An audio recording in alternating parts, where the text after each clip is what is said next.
இப்போ தான் நம்ம கடைக்கு எஸ்என் இறால் வந்ததுங்க. இது எல்லாமே எக்ஸ்போர்ட் இறால். எவ்வளோ பெருசாக இருக்குது பாருங்களேன், அவ்வளோ ருசியாக இருக்கும். கிலோவுக்கு வந்து 20க்குள்ளே தாங்க வரும். இது மண்டை கூட நம்மளுக்கு வேஸ்டேஜ் கிடையாது. மண்டையில் அவ்வளோ சதம் இருக்கும். மண்டையை முறித்து தூக்கி போடாமல் அதை சமைச்சு சாப்பிட்டோம்னா அவ்வளோ ருசியாக இருக்குங்க.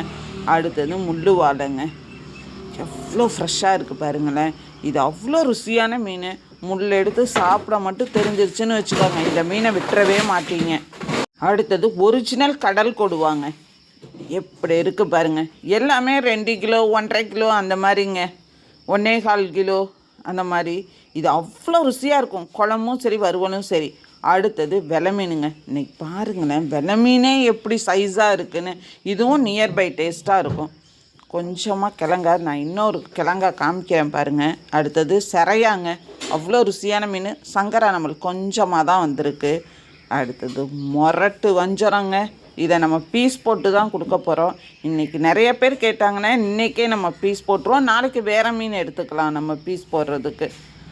எவ்வளோ ஃப்ரெஷ்ஷாக. அடுத்தது கிழங்கா, எல்லாமே கோடியக்கரை கிழங்காங்க, எப்படி தங்கம் மாதிரி மின்னுது பாருங்கள். நல்ல சைஸாக இருக்குங்க.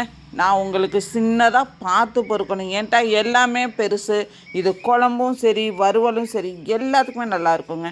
அடுத்தது தேங்காய் பாறைங்க, இது இளம் பாறைன்னு சொல்லுவாங்க. எல்லோ டெயில் ஷீலா, நம்மளுக்கு ஒரு 4-5 ஷீலா தான் வந்திருக்கு உங்களுக்கு. எவ்வளோ ஃப்ரெஷ்ஷாக இருக்குது பாருங்களேன். இது குழம்பும் சரி வறுவலும் சரி அவ்வளோ நல்லா இருக்குங்க. அடுத்தது கோடியக்கரை நண்டுங்க, ஆண் நண்டும் இருக்குது, இன்றைக்கி நம்மள்கிட்ட பெண் நண்டும் இருக்குதுங்க. எந்த நண்டு வேணால் வாங்கிக்கலாங்க. சீசன் வரும்போது நம்ம வாங்கி அனுபவிச்சுக்க வேண்டியது தான்.